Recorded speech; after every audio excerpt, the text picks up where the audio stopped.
Welcome back to another Sabbath School Lesson, everyone. This is lesson number 6, laying up treasures in heaven. All right, let's go ahead and get into the lesson for this week. This week's lesson memory verse comes from Mark chapter 8 and verse 36 and 37, and it says, "For what will it profit a man if he gains the whole world and loses his own soul? Or what will a man give in exchange for his soul?" This week's lesson is basically going to get you into the topic of how to store up your treasures in heaven. So again, the author has been on a massive rampage talking about money. Over the last several weeks, he's talked about tithe, offering, debt, and now he's talking about storing up treasures in heaven, right? So these are kind of all along the same topic for the author. Let's go ahead and dive into it. We'll break this out into 3 different categories, and there's 5 key people from the Bible that the author focuses on. So let's go ahead and get into the first main point, and it's going to be 2 people we focus on. The first thing the author wants you to see is that they prepared to make radical life changes even though people disagreed with them. In the story of Noah, you basically find that Noah's preaching a gospel that ends the earth, right? That God is going to destroy the earth, get on the boat, and you'll be saved. And basically people are bickering back at him, basically saying that you don't know what you're talking about, you're wasting your time. And so this is him rejecting what the world has to say and accepting what God has to say, regardless of whether they're accusing him, regardless of whether they want to be his friend or not.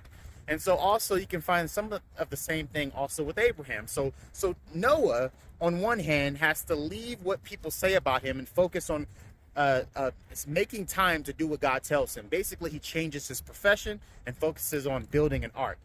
Abraham, on the other hand, he ends up changing his location. He moves from where he initially was in the land of Ur, and God tells him to go to a land that he'll show him. And that's what Abraham essentially does. You find that in Hebrews chapter 11 and verse 8.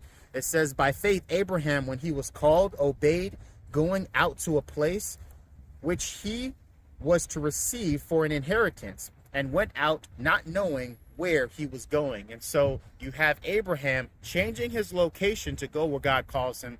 You have Noah, on the other hand, essentially changing his profession.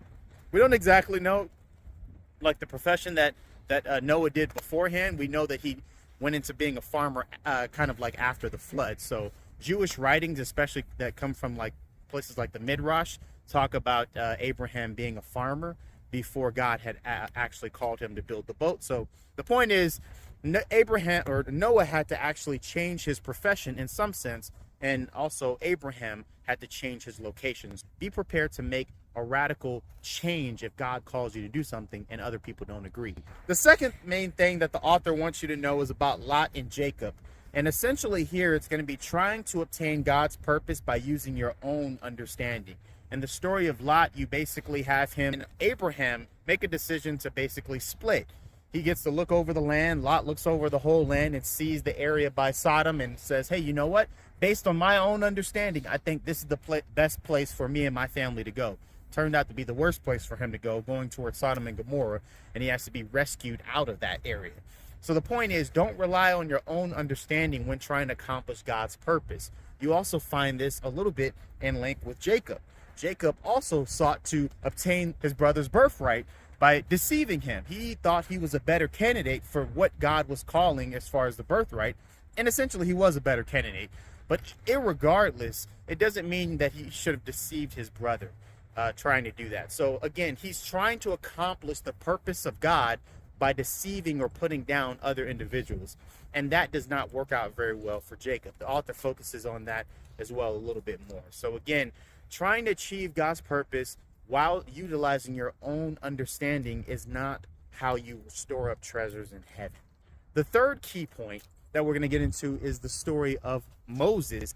Sometimes you have to refuse good opportunities because they are not God's leading. And this is basically, especially in the book of Hebrew, it talks about Moses giving up different pleasures of Egypt, particularly because he wanted to make sure that he's focused and does the work of God. He wants to stay focused on faith and what God has for him and his people. But he decided to take a huge turn and go toward whatever God had for him. So sometimes you have to reject major opportunities. A job might come up and maybe you have to reject that job. A person might come up as far as a great relationship and you have to reject a relationship. There's always something that God is calling us to do. And maybe there will be another good opportunity that comes into the mix, but God is asking you to reject that to go towards something that he particularly wants. So those are kind of some of the key points that the author actually goes over. So make sure that you keep that in mind. Make sure that you can make radical life decisions, even though people disagree. Make sure that you're trying to obtain God's purpose by using his understanding and not your own understanding. And make sure also that you're refusing good opportunities that may not be leading to what God wants you to have in your own life. So as long as you're doing essentially those three things, that's essentially how you build up treasures in heaven, at least from what the author is displaying in this lesson. Now, let's move to the profound meditation.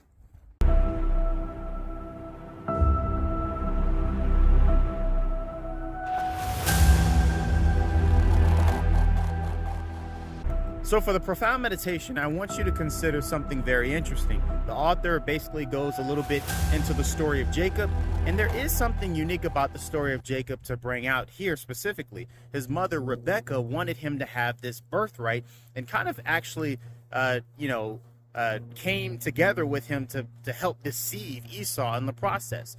Now, you have to remember something very interesting that the Bible points out. Once Esau was actually deceived, it was actually very plainly seen that he was ready to kill Jacob right on the spot, but basically said that he won't kill Jacob until after his father Isaac died. And so basically when Rebecca heard about this, she sent her son Jacob away. And here's the key thing I want you to notice about this, and I'm going to read you a couple verses here, that she really thought that she was going to see her son Jacob again, but actually that never happened. And this is what you find in Genesis chapter 27 and verse 43 through 45. It says, "Now therefore, my son, obey my voice and arise. Flee to Haran, to my brother Laban. Stay with him a few days until your brother's fury subsides, until your brother's anger against you subsides, and he forgets what you did to him. Then I will send and get you from there. Why should I be bereaved of you both in one day?" Now, this is a very interesting slew of verses here, and it's really interesting to point out. You have to get this, that Rebecca is sending Jacob away, and she truly believes that she's going to see him again. She truly believes, hey, it might only be a couple days, maybe a couple weeks, but eventually all this issue with your brother is going to subside and everything's going to be fine. What ends up happening is, unfortunately, Jacob doesn't come back for like 20 years. Essentially, he never gets to see his mom or his dad again. And it's all because of this one situation that essentially Rebecca and Jacob kind of assumed that Esau wouldn't be as angry as he turned out to be.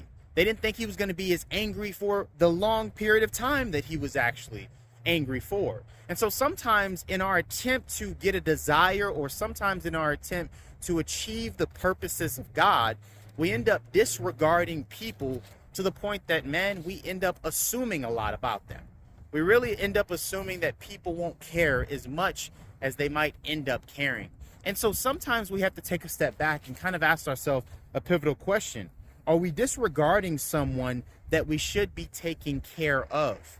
Rebecca's supposed to be taking care of her son Esau, regardless of whether he is walking with God or not. Are you taking care of an individual that you're supposed to be taking care of? Or are you only trying to take care of the things that you're concerned with about yourself? This act ended up splitting an entire family from each other. So just remember, sometimes in achieving God's purpose for our lives, we disregard others.